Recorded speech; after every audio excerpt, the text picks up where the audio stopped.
Hi, everyone. This is Sam Silverman, Managing Partner of EB5AN. Thank you for taking time to join us for today's webinar.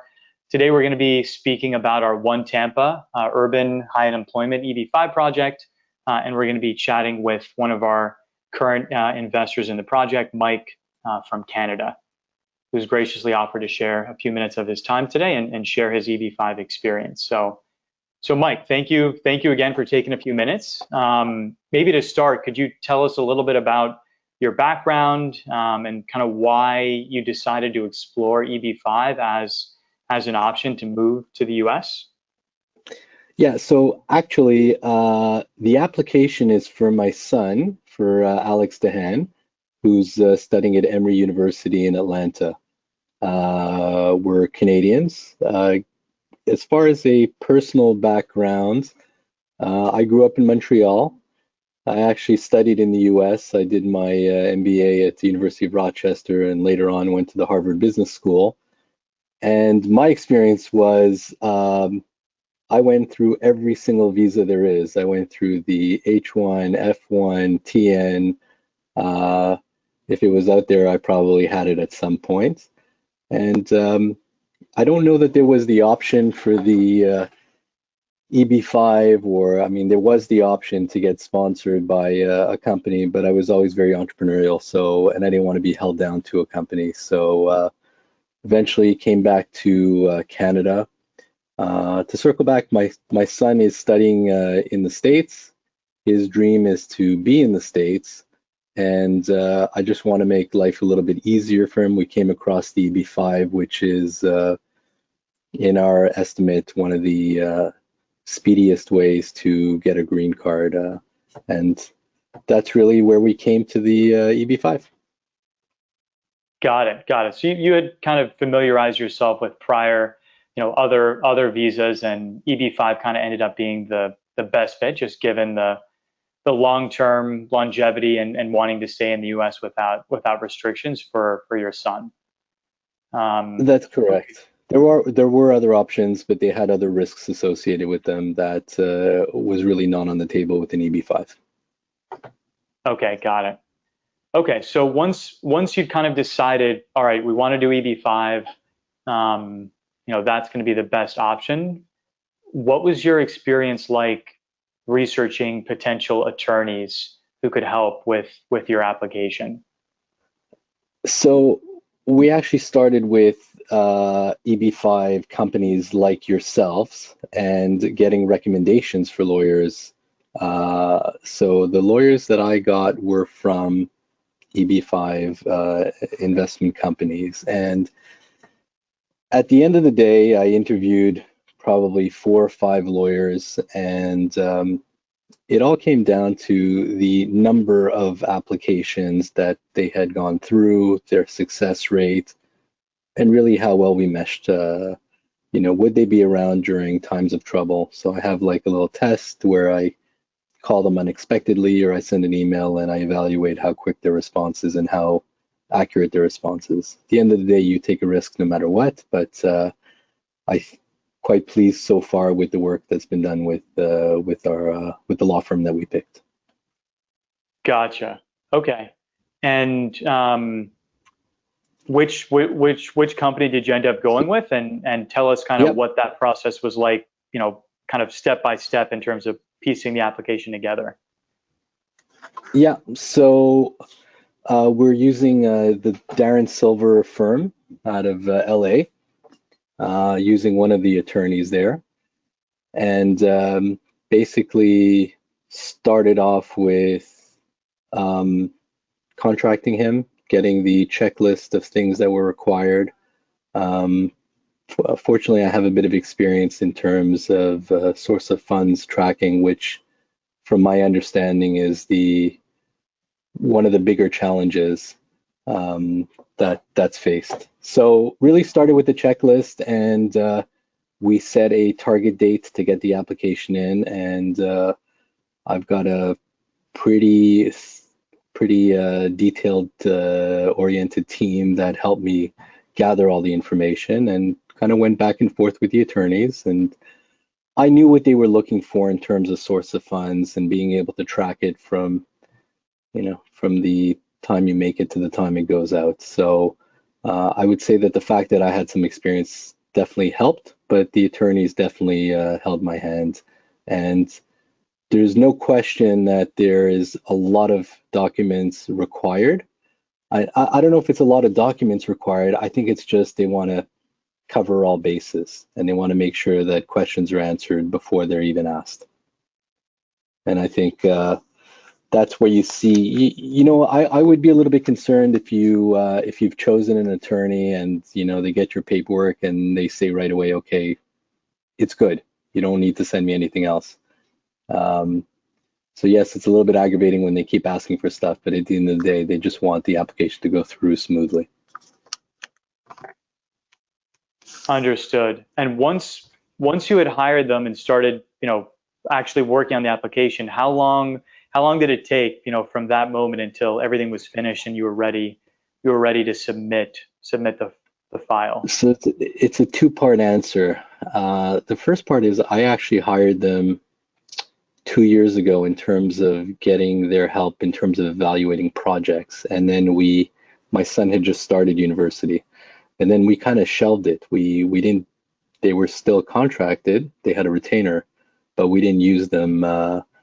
It was only 2 years later that we decided, okay, now we're going to pull the trigger. It's time to pick a project. And the trigger point was it was a few months before my son was turning 21. And from the moment that we decided to pull the trigger, we had a deadline of January 15th, which was a month and a half ago. It took about 45 days to get everything done. Keep in mind that we were going through the holidays and New Year's. So I would say, for all intents and purposes, probably took 30 days to get everything done. And I mean everything. I mean me getting all the paperwork in and them doing all the applications for it. And for as well as selecting the investment project and completing that part of it as well. Gotcha. Okay. For other investors coming from Canada, what kind of unique aspects or points would you share in terms of gathering records and things that were kind of unique to your situation as a Canadian applicant, versus someone, let's say, from Europe? I don't know that it's completely different being a Canadian, except we probably have really good access to data. If you have private banking or, if you have a good financial manager, we probably have very good access to data. I would say the one thing to consider is to kind of put yourself in the shoes of the person evaluating the application, specifically in terms of the source of funds, where they are looking exactly where that money came from. And when I say exactly, I mean exactly. I mean, like, yes, I've been investing over the last 25 years. It's very easy to say that the money came from the gains that I've had over the 25 years, but that just is not necessarily good enough. We had to track it back to one specific, say, an extract from the company that I'm running right now, and kind of trail it through the whole banking system until it got in the hands of EB5AN in the One Tampa project. So just to circle back and answer your question, I think the important thing is don't take the source of funds lightly, and make sure that you can track the investment properly. I think, and I'm in the middle of it, but I think that at the end of the day, that's what's going to get an application to run through smoothly. Gotcha. And since your son is the applicant, did you end up doing a gift or a loan, or and how did the attorney help kind of think through what was going to be most efficient for you for that, or how did that kind of play out? It ended up being a gift. It was what made sense, and I don't know that we looked at other alternatives, because at the end of the day, I was planning on gifting to my kids anyways, so it just kind of worked out that way. Gotcha. I didn't really evaluate too many things, and it's just basically one legal document that documents that you've gifted it. Okay, perfect.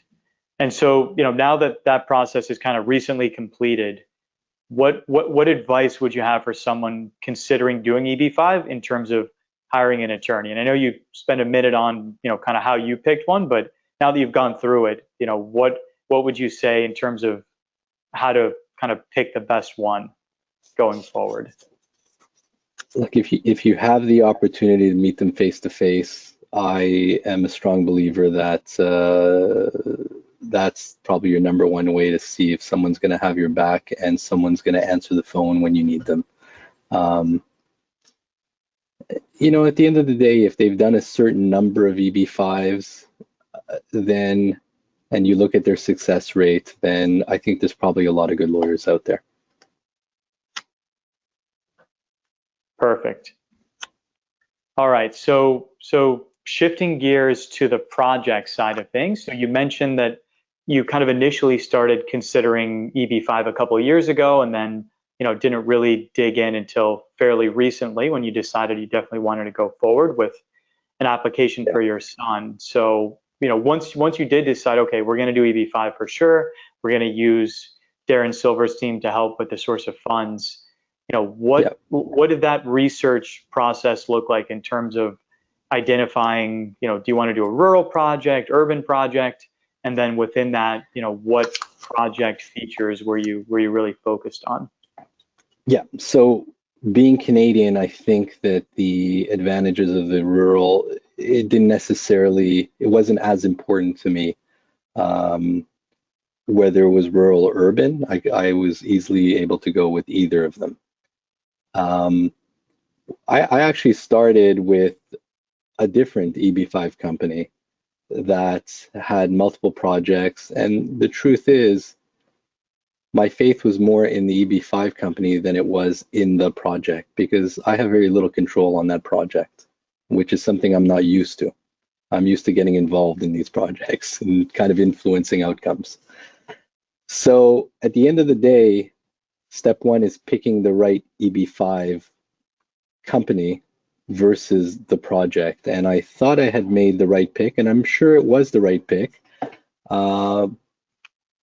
But at some point, the responsiveness was not to the level that I'm used to and that I require. And I connected with you, Sam, and I connected with Jordan and other members of your team.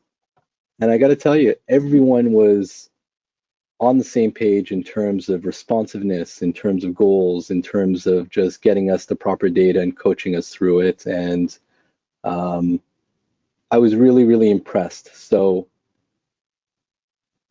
I shifted gears, switched to EB5AN. Then it was a matter of picking the project, and both Jordan and Sam, you held my hand quite well. It's a matter of evaluating probability of getting the investment back, return on investment, probability of project actually getting completed. All these projects sound great, and we're in the middle of it, so I'd love to have a follow-up interview once my son gets the green card and tell you that it went according to plan.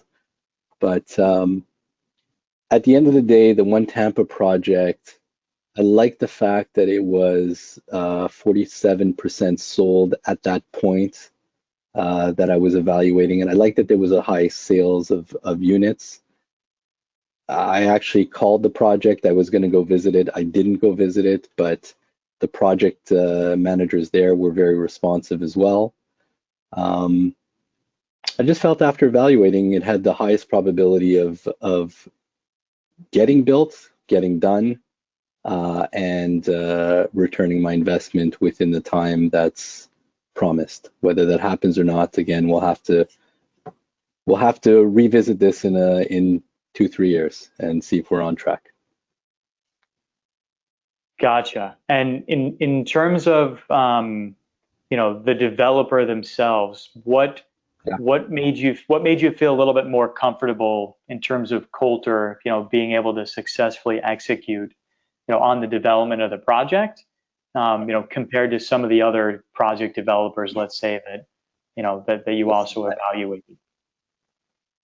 I might be a little bit too naive, but I have more faith in the people guiding me than the actual project managers, because I've seen the best people fail and I've seen the worst people succeed. Coulter definitely has a history of successful projects, for sure. That's a plus.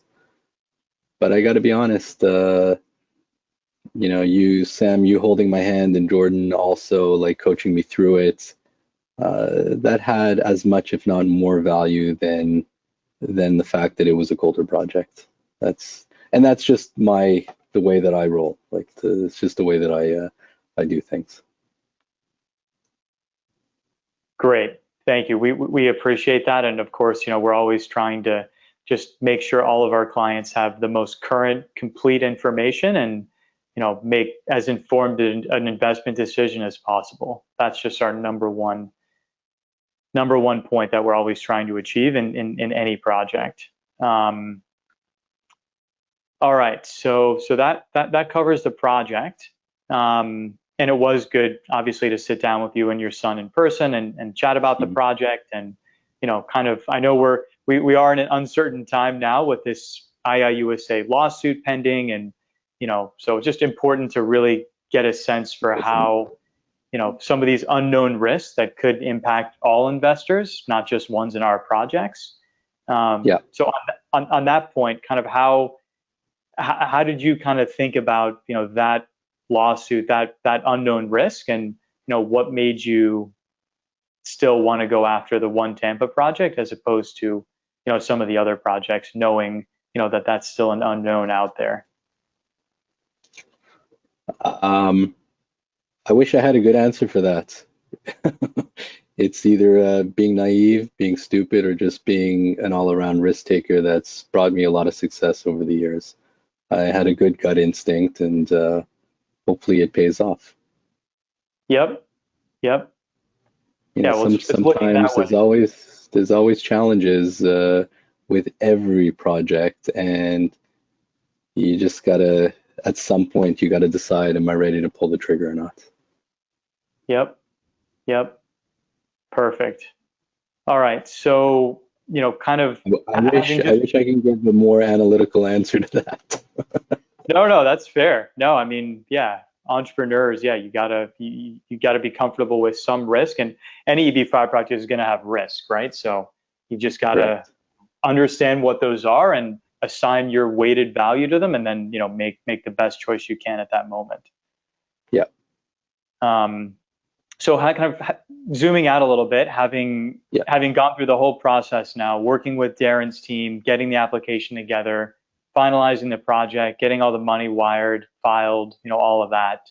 What are the kind of 2 or 3 main takeaways that you'd have for other, Canadians considering doing an EB5, for themselves, or, let's say for one of their older kids? Yeah, look, if you look at the big picture, it is probably assuming it succeeds in the time frame that you're promised, and assuming that everything goes smoothly. Let's make that assumption.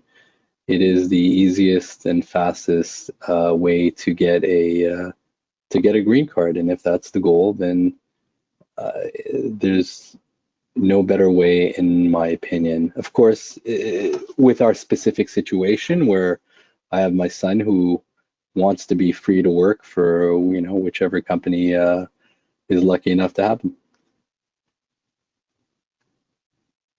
Perfect. So I think the whole process itself is not a complicated process. It's a rather easy one. You just got to roll up your sleeves and go all in. Perfect. And kind of having gone through that, would you recommend your attorney and EB5AN to other investors? And just very high level, why would you? I'll give you the answer in a second. I think there's probably a lot of good lawyers, and there's probably a lot of good EB5 project teams out there. But from my experience, I'm super happy so far with the legal team that I hired, and I'm extremely happy with EB5AN. Everything I asked of them was done in a very timely manner. Every question I asked, even if it was a ridiculous question, was answered honestly and with respect, without, you know, without concern. And you know, even Sam taking the time to meet with us, it almost, truthfully, it wasn't about the questions we asked. It was about, are you willing to spend your time with a potential customer? And that gave us peace of mind, and you know, knowing that you're behind it. It's very, knowing that there's a lot of intelligent people behind it gives you a comfort level, and basically at the end of the day mitigates your risk, in my opinion. Great, thank you. I personally greatly appreciate that vote of confidence and trust. And yeah, we're working for you 24/7, and whatever information we can provide, you know, obviously we're gonna make sure that all gets done. And perfect. Well, yeah, thank you very much, Mike. Really appreciate you taking some time. No problem. Thank you, and let's do this again in 3 years so I can flash my son's green card in the camera.